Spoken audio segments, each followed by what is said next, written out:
Welcome to the Big Biz Show.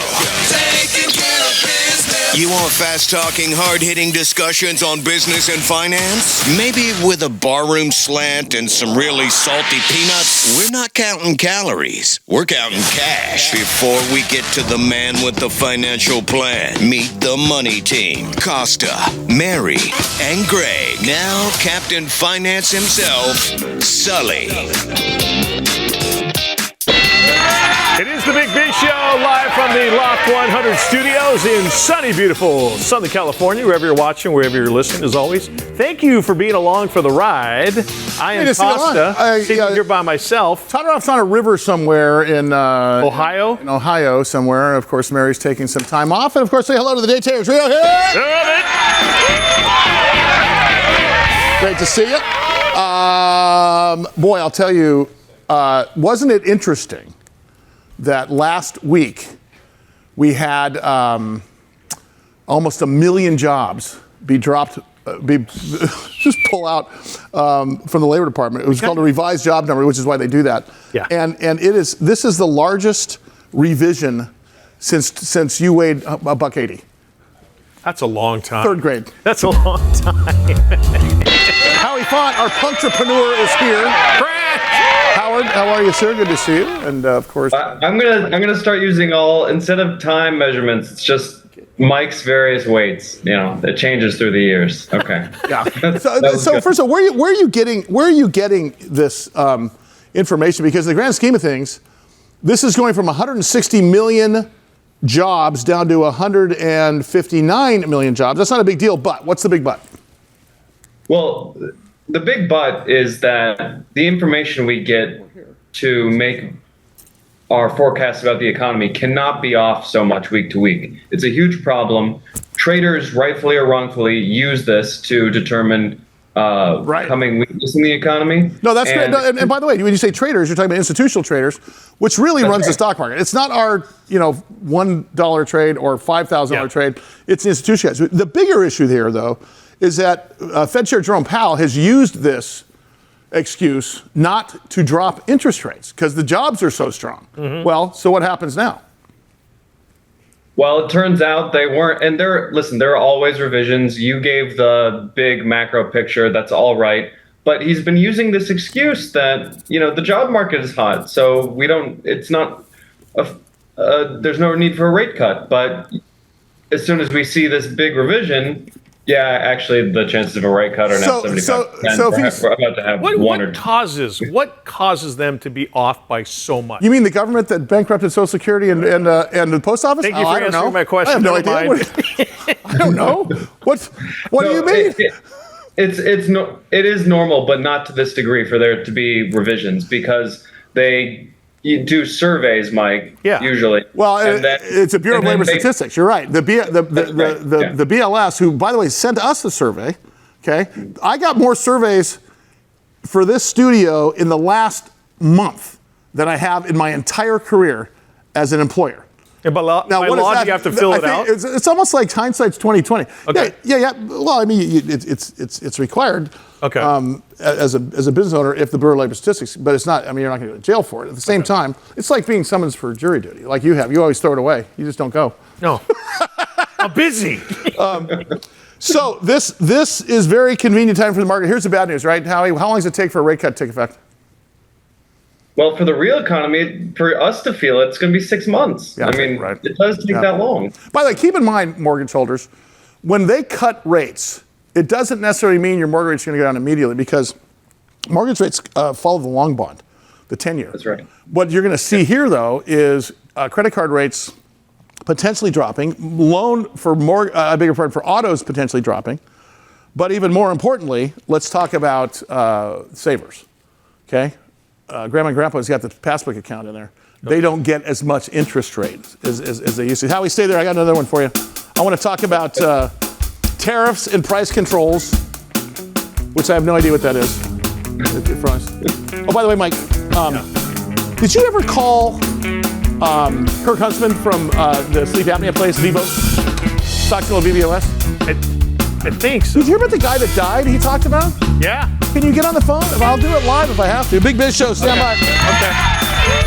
Okay. Industries and all the ships at sea on the American Forces Network. As always, to our brave men and women of the United States Armed Forces, thank you for what you do, what you have done for us. It is the Big Biz Show from the Loft 100 Studios. I am Costa, sitting here by my lonesome at the bar. Yeah, what's the deal? I'm normally sitting by myself at some bar in America on any given day. And of course, our man Sully. Michael, come on. Exactly. Was that from the lobster roll? Okay, so Okay, thank you. I go down to. Tell me the whole story. I don't know. I'm getting ready to go to bed. I'm just kind of looking at stuff. And This is what time? Like 9:30, 10 o'clock night? yeah, and then something pops up on my TV, on my YouTube, and it's a guy. What's the first thing that YouTube serves up to you? Because for me, it's usually music or stock or business. Because they do based upon what you normally look at. Yeah. What popped up for you? How many different dishes you can add flaming hot Cheetos to? Is normally the video. But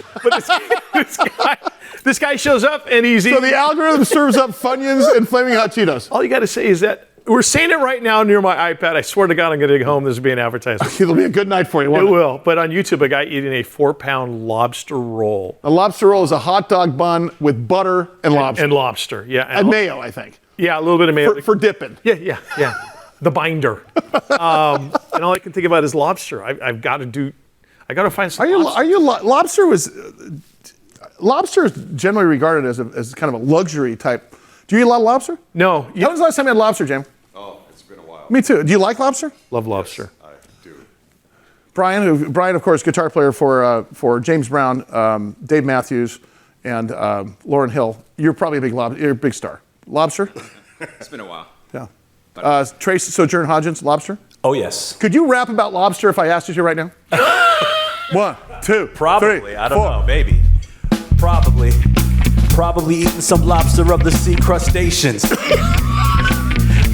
That's what I love to have. Across the beautiful nation. Wow. Right. Right? Key cost.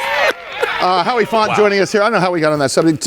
Howie, to finish up this rate cut taking about 6 months to affect the economy, let me tell you about a book that I keep beating over your heads. It's called The Creature from Jekyll Island. It is a bathroom read, and it's about how the Federal Reserve.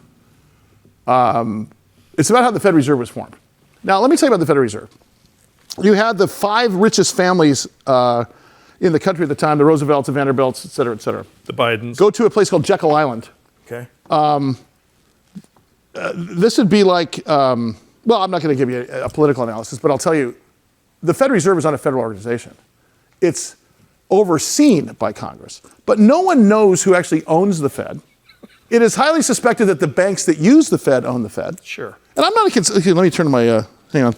No, it's this one, Twin Peaks.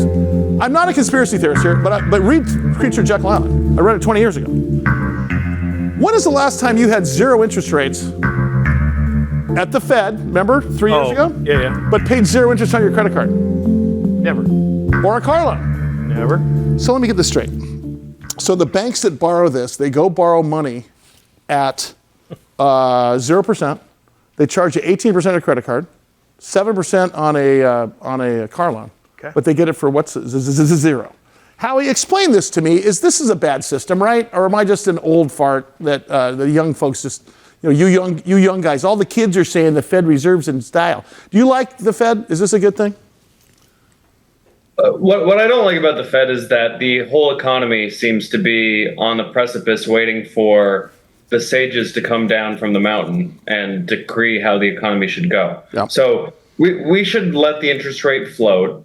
It should be a supply and demand thing for, U.S. debt or whatever you want to use as the long bond. Yeah. I think it should be U.S. debt, but that's a matter of opinion. But instead, we have the Open Market Committee, adjusting the rate as they please, and it gives them flexibility to manage the economy. So that's why they do it. They want a hand on the rudder, but we have this over reliance on every little thing that they say. That's why people have to follow Well, so in your opinion, and I may be throwing you under the bus here, what's a better system? Because I don't have a better system. I just know that the Fed Reserve seems like they're gaming us a little bit. And again, how does it affect us? It affects us in the fact that when we look at consumer price indexes, it wipes out, it removes gas and food, which are the only two things we pretty much care about. And yet the Fed is making decisions based upon a number. They're making decisions based on a beige book number for jobs. They're making decisions based upon, again, faulty data here, which we could have had. I mean, these guys are revising this 818,000 jobs from several weeks ago, potentially several months ago. They could have been starting the interest rate downslide months ago, which would help the economy in a number of ways, because the economy has two problems. When you have a supply-demand problem that we had coming out of COVID is one thing, but also you got a demand problem, and the fact that we had more money because of too many stimulus coming in here. Of course, we paid off credit cards, we put money in the bank, then suddenly we didn't, and now we've got more credit card debt than we had before. And now we've got prices that, and here's the problem with it. You guys were bitching about $3.85 gas here in California 18 months ago, and now you're used to it. Okay? We'd pray for that now. Well, exactly right, at $5 a gallon. Yeah. So Howie, what's the better system? Well, the better system is to recognize that interest rates, you pay, with everything else, you pay money. The price of money is your interest rate. So we need to have a balancing mechanism and have people buy money at various interest rates as there is demand. There is demand for treasury bills, as I was saying. What that's going to be. Well, keep in mind though too, this is the same Fed that uses quantitative easing, which is basically printing our own money to buy our own bonds, and then as the bonds go up, they sell the bonds and get the money to run the government. Listen, and by the way, we're the least dirty shirt in the hamper. Every country does this. Okay, I mean, every country does quantitative easing. It's the biggest scam ever, because you imagine running your household like that. Hey, look, I'm going to print a couple of dollar bills, and I'm going to buy some stock, and when it goes up, I'm going to take the thing, and then it's like I know a guy who knows a guy who knows a guy. Put the poker chips in the dryer with the It's like bills. The Monopoly money guy. It is. Have you ever been the banker for Monopoly? Being the least dirty shirt in the hamper is going to protect us from the downsides of it. No, it's not. But it's no excuse for not having a better system. Hey, before you get out of here today, I got to ask you, why are they talking about inflation still being rampant, yet the stock market is going up to record highs here this last 6 months? What do you suppose that is? Well, asset inflation is a thing, and people don't like to admit it because they want to think that their assets are actually growing in real value. Mm-hmm. But if you have $100 in the economy or in Apple, and Apple stays the same as its business, and then you double the amount of money in the economy, well, the price of Apple stock should double too, because it's still producing the same amount of real output. The dollars are just worth less. Keep in mind, though, that the economy is not the stock market. Only about half of us participate in the stock market, and 100% of us participate in the economy. So it's two different things. Yep. I don't want to talk politics yet. We sort of have to on this program because we got an election coming up. Trump campaign wants to put across controls on at least food and essential goods. The Harris campaign wants to price controls. I beg your pardon. Harris campaign wants price controls on food. Trump campaign wants across-the-board tariffs on countries. I hear about price controls. I think about Nixon, because I was old enough to remember my parents waiting in line for gas, to say nothing about the Soviet Union's grocery stores with nothing on the shelves. Talk about that for a minute. And is anybody right here or wrong here? Well, I was going to ask Mike how much you weighed during the gas. Because you eat better? Oh my God. You check Howie, I'm probably 140. When he was 8 years old? Okay, there we go. 8 months old. Yeah. So how do tariffs hurt the consumer in the U.S.? Yeah, so I wanted to talk about both these things, because these are tried old ideas, and we know that they don't work. Tariffs raise the cost for consumer. It is a tax. It's just called a tariff because it's on an export from another country and import into the United States, and we do it for trade reasons, not for the purpose of raising revenue. Now, what about for national defense? Or is that what you're talking about? That's the exception, right? So yeah, there is nuance. Let's not, baby with the bathwater. But national defense is a good reason for tariff. National defense is a good reason. Yeah. So when you take in exports, you're letting the whole world compete with you. Well, maybe we don't need the world to compete with our building our own tanks. If we let China build our tanks and then we have an altercation, I don't love that. Well, it's something you told me off the air, which I thought was very important, is that these proposals are coming just because the candidates want to be seen as taking action. But none of this actually helps the economy, correct? Yeah, no, they're net negatives, and it's not what made America America. They don't help us become prosperous. System, and we let people and free business enterprise go to work, and we have strong rules, and we have to play the game fairly. But messing with the market system is never a good idea. So the moral of the story is the tariffs that Trump wants to put across and the price controls that Harris want to come across are both failed policies that have been tried in the last century. And we're going to be back to where we were. It doesn't Trump. Doesn't Trump normally use the tariffs? Especially when you talk about China, saying, "Hey, you're going to continue to steal our intellectual property." Well, guess what? That's the nuance thing he's talking about. Yeah. On the other side of the fence, it's not helping the U.S. become prosperous, and neither is price controls. No. By the way, I'm voting for James East, Grammy Award-winning bass player for president. Works for me. Because I can't find nothing on him. Boy, do I got a surprise for you.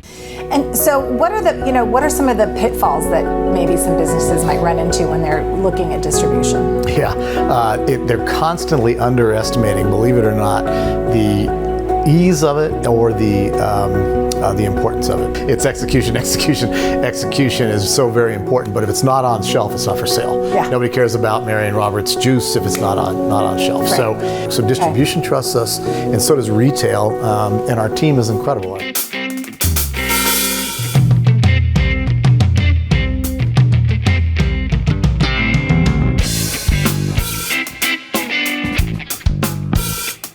Michael, you see what I'm looking at here?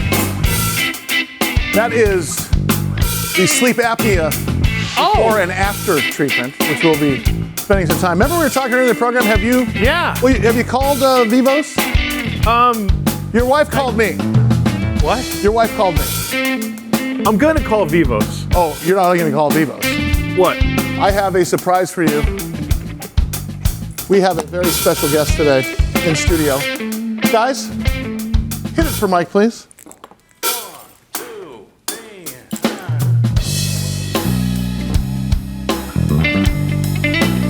Recognize the song? It's called Dreamweaver. Ladies and gentlemen, Big Biz Show in 125 million countries, 100 billion TV homes. Armed Forces Radio Network, Armed Forces Television Services. I believe you can make it through the night. BizTV. I didn't even know he was coming in. I give you Kirk Huntsman, the CEO of Vivos Therapeutics, right there. My new hero. All right, man. Oh my! So that's why you didn't give me the guest sheet.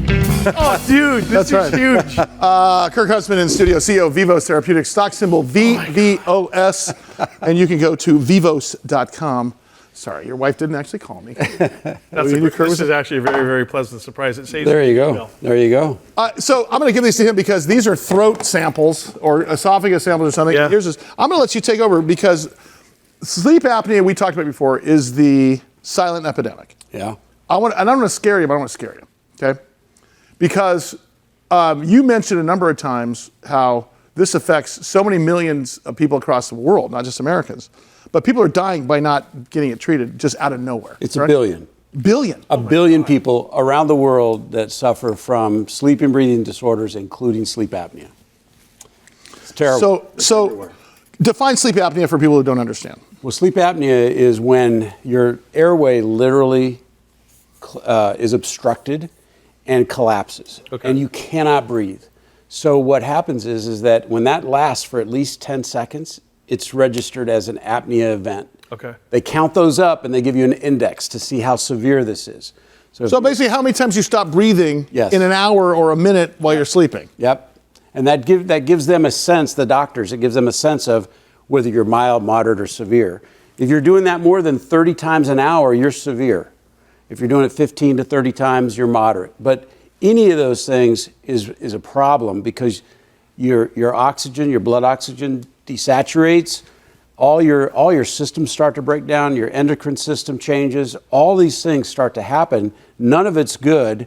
And when that happens time after time after time, night after night, your health just goes into the toilet.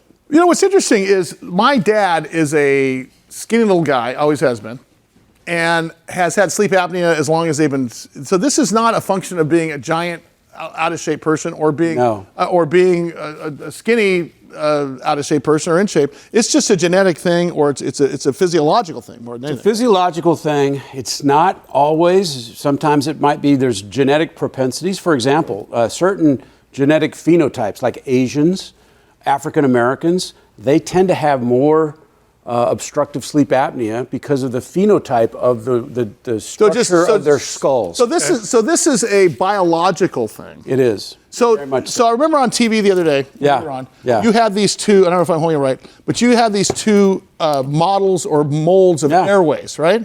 This happens to be. Explain that. Yeah, this happens to be the airway of a 59-year-old Asian male, and turn it sideways because I want them to see. If you think about it, so this is the apertures that kind of go into your nasal cavity. This is back here. When you lay back in a supine position, imagine that this is the soul. There's not a lot of room. Not a lot of room, and that collapses. That's an apnea. Okay. Now, wait a second. Yeah. So you guys at Vivos have created a device, an FDA-approved device. Oh yeah. We've got that is a mouth appliance. Oral appliance. We call them oral medical devices. This right here is the world's only FDA-cleared oral device. This is what we're going to do to you, by the way. Game changer. We're going to take your dilapidated and miserable, ugly lazy little airway, and we're going to turn it into a big, beautiful one. This is about 15 months of treatment, a 59-year-old male.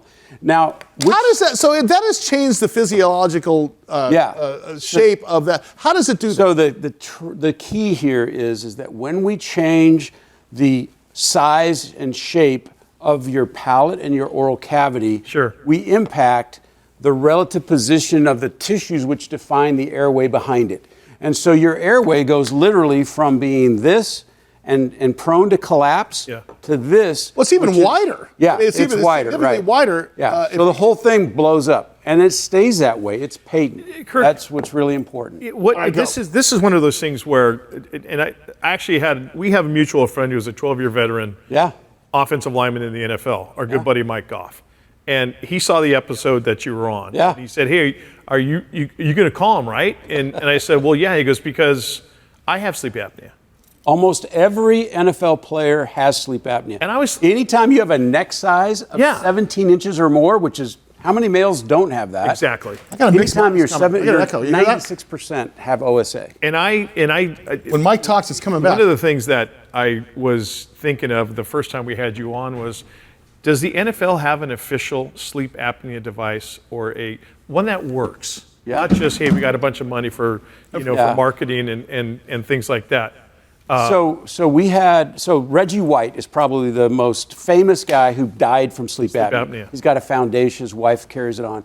But there's hundreds of others that have suffered from this condition. Yeah. We've got Judge Antonin Scalia, who died a few years ago. Now, was that Carrie Fisher? I mean, we've got some amazing. Was that the Scalia one I read about? Yeah. Is he had a couple of pops? Yep. He was traveling and he forgot his travel device thing. Well, he had it with him. He was on a hunting trip in West Texas, and he forgot to turn it on. I don't know if he was drunk. I don't know what happened, but he didn't turn it on, and he didn't wake up the next day. Jesus. So you can imagine when that apnea index or that apnea happens, and this collapses, it's your brain that suddenly starts to say, you got to wake up, and you get this gasping feeling, and then boom, you're up again. Yeah. That disturbance of your sleep throughout the night is what really causes The big business show. Big business show. Sorry, Sully, rolls on after this.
Loft 100 Studios, The Big Biz Show, our affiliates, and our hosts are not registered investment advisors or broker-dealers.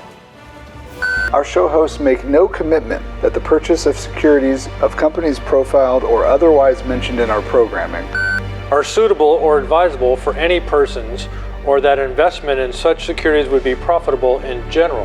Given the nature of our company's profile and the lack of an active trading market for their securities, and investing is highly speculative and carries a high degree of risk. We profile selected publicly traded and privately held companies on our program. Most of these companies that we profile have provided compensation to Loft 100 Studios and its host for the profile coverage.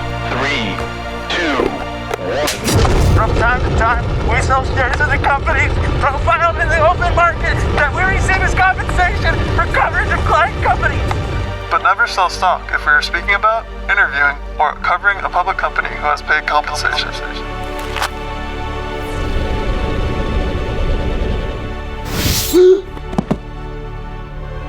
Specific questions on compensation can be obtained by contacting producer at sullyandgroup.com. Listeners should verify all claims and do their own due diligence before investing in any securities mentioned on this program.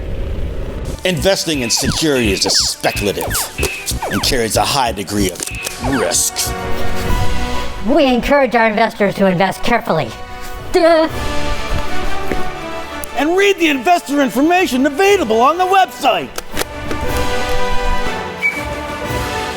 On the Securities and Exchange Commission, SEC, at www.sec.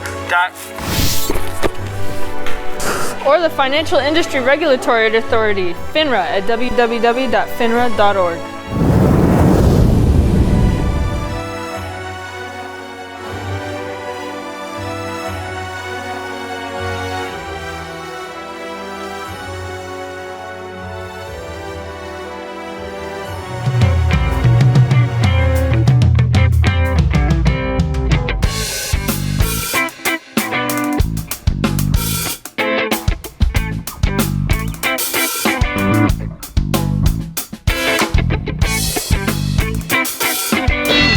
In over 175 countries, all the ships at sea on the American Forces Network, to the brave men and women of the United States Armed Forces for what you do, what you have done for us. The Big Biz Show rolls on. Kirk Huntsman is the CEO of a company called Vivos Therapeutics.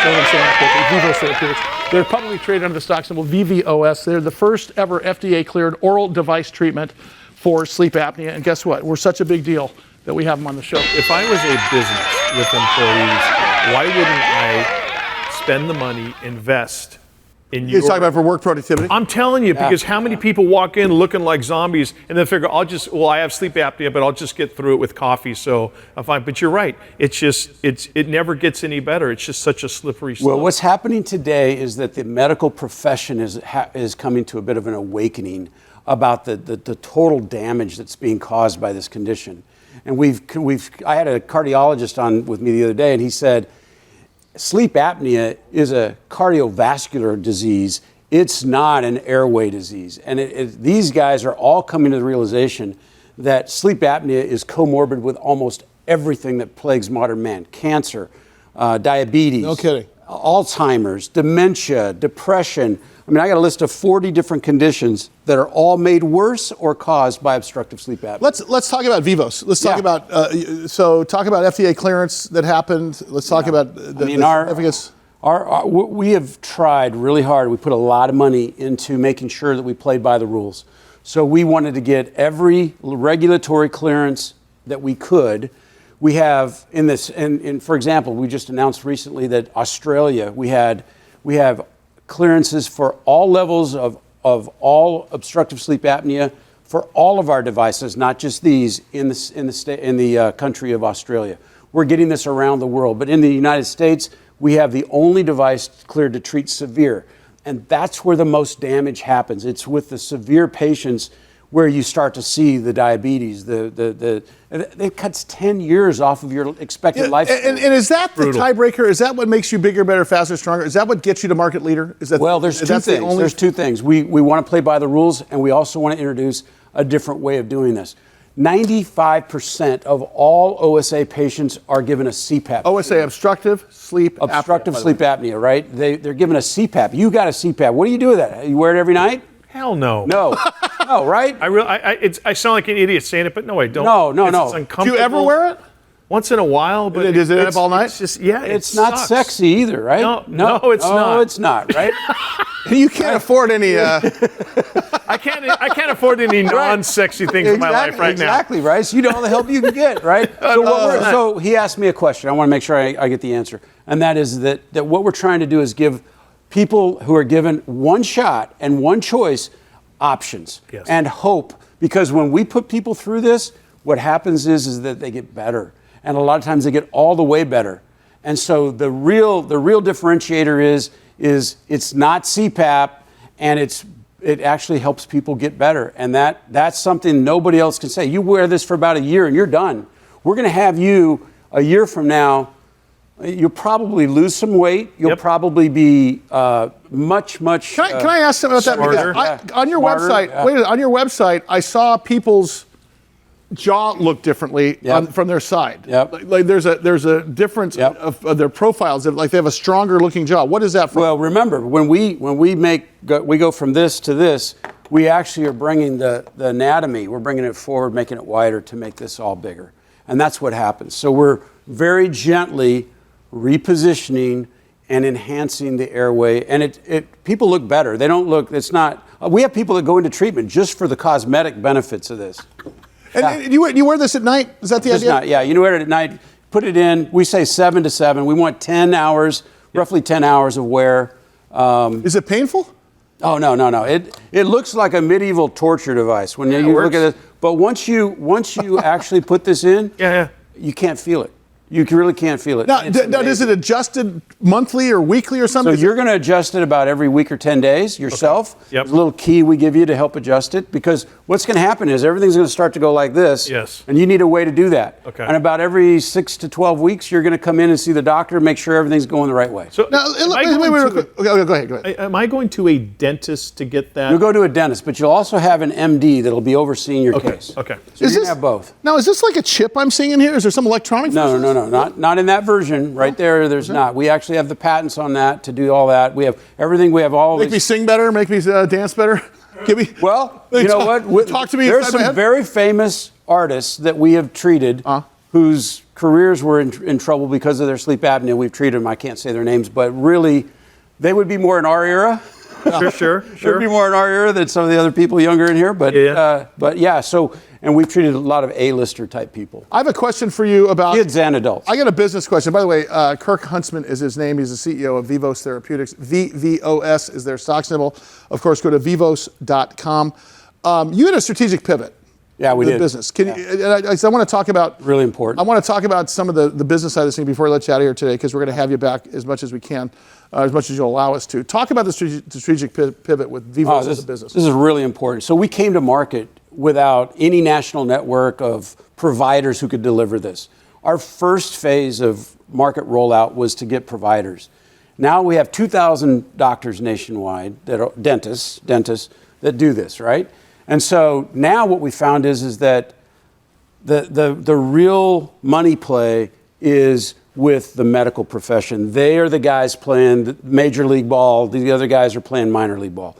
So the major league guys are saying, hey, we want an alternative to CPAP for our patients, and we need something that's FDA cleared, evidence-backed, research-based. I got the top researcher in the world at Stanford University is reading papers. He's written 8 papers on Vivos technology. We've got it. So what we're trying to do now is pivot to the medical profession where all the patients are. So now we're getting volume, and we're also helping deliver this. So we're all vertically integrated now from manufacture to delivery to the patient. So the margins are going way up, and it's I will start using it, and I will shout from any rooftop or mountaintop you want me to. That's how much. I haven't used it yet, but I just watching it and looking at it and hear you. Are you fired up now? Are you scared? Yes. Or are you enthused? I don't want you to be scared. No, I'm so enthused. Don't lose my number. No. Today is the day. Kirk, it's working. It's working. Mike, it's 3 o'clock in the morning. Shut up. Kirk, thanks, Kirk. I appreciate it. We'll see you soon. Kirk Huntsman, CEO, Vivos Therapeutics. Remember the stock symbol VVOS. VVOS. Vivos.com. All right. You look better? You sound better? Yeah. Wife's gonna be happy? Exactly. Yep. No more grinding of teeth, no more gnashing of teeth. I'll lose the skin donut right here. That's my gang name, by the way. Big Biz Show, back in a second. Stand by.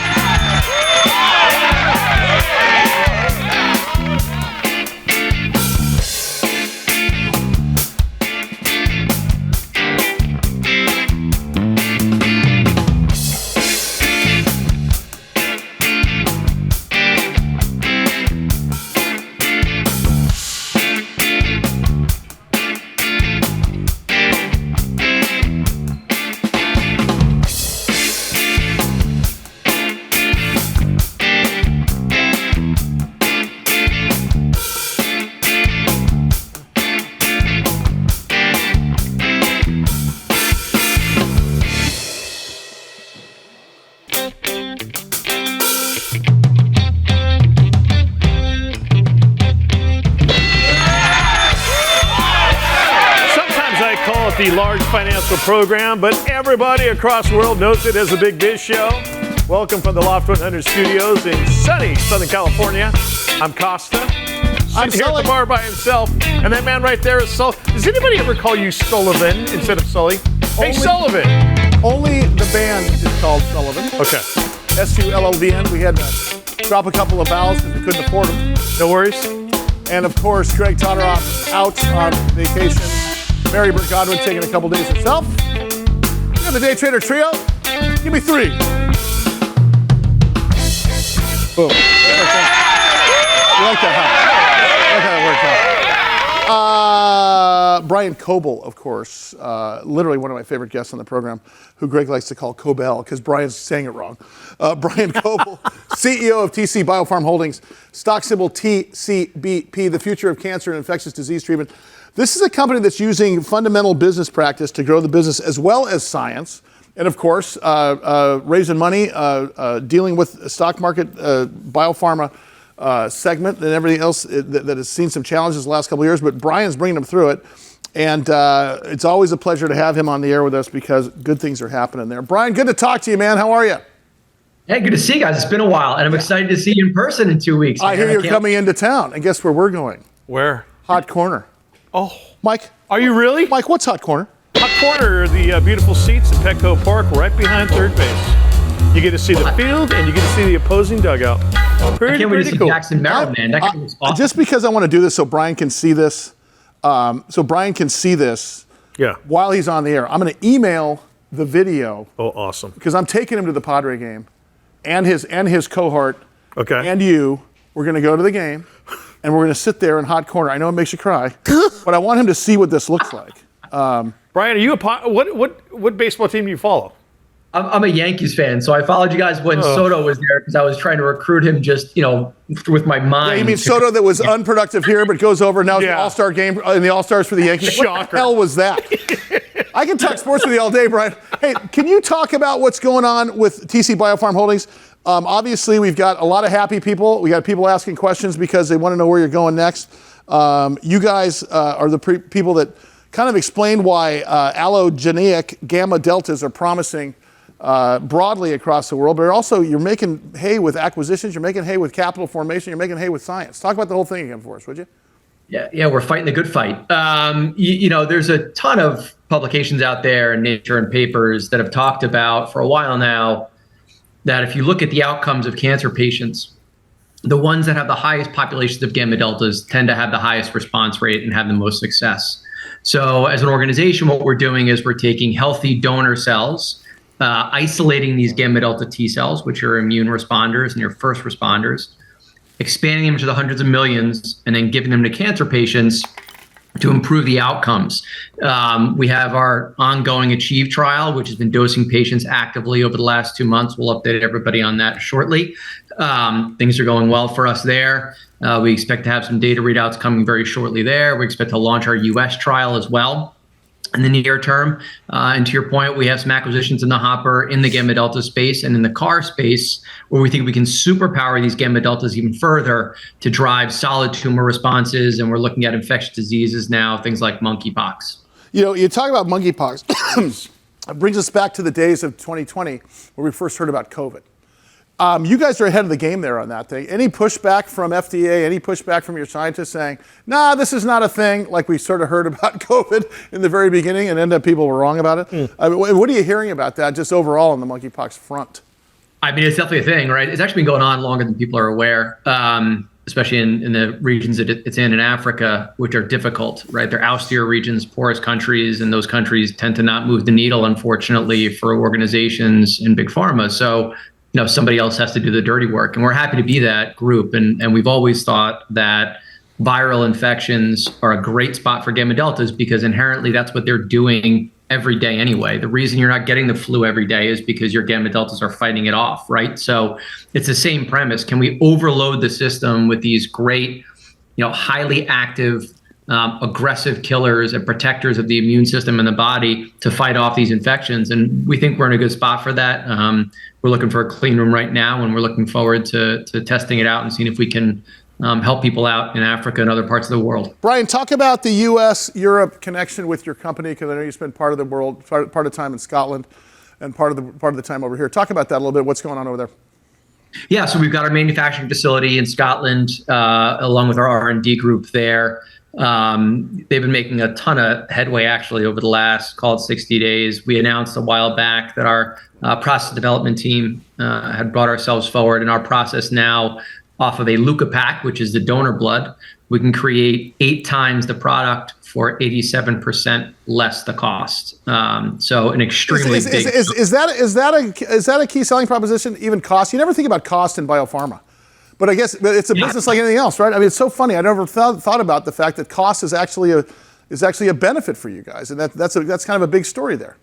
It's a huge story. In fact, and this is not to throw rocks at anybody, but if you look at some of the struggles you've seen with Bluebird, that's one of the big issues, right? That their sickle cell product is so expensive. They took a big loan from Hercules. They didn't get nearly the uptake they thought they were going to take commercially, and you're seeing that across the board. That there is a big shift in the consumer side of the business where people aren't, and insurance companies aren't covering these extremely costly treatments. So from our perspective, it does a lot of things, but it certainly lowers the cost for us. And that's a big hurdle in cell and gene therapy in general. Right now, one of the biggest question marks for pharma and companies that are acquiring businesses like ours is what's the cost of production? What's the cost to manufacture this thing, right? And how do you do it at scale? So our ability to do that and start driving change right there is a massive step for us. And Lauren Bohr and her team have done an incredible job in that. So really excited to see where that turns out. We should have an update on that in Q4. And can't wait to see it. Can't wait to see it here week after next too, bud. It's going to be good. I was a Gamma Delta at San Diego State. Were you really? Yeah, my wife was an Omega Mu. I'm surprised you went to college. Mike was an I felt the thigh. That too. Thank you, bud. Bryan Kobel, big course, CEO of TC Biopharma. I forgot to ask him, and I'm going to do it next time. Did monkeypox come from a monkey? Question number 1. TCBP is the stock symbol. TCBiopharm.com. Sully, Costa, Big Biz Show.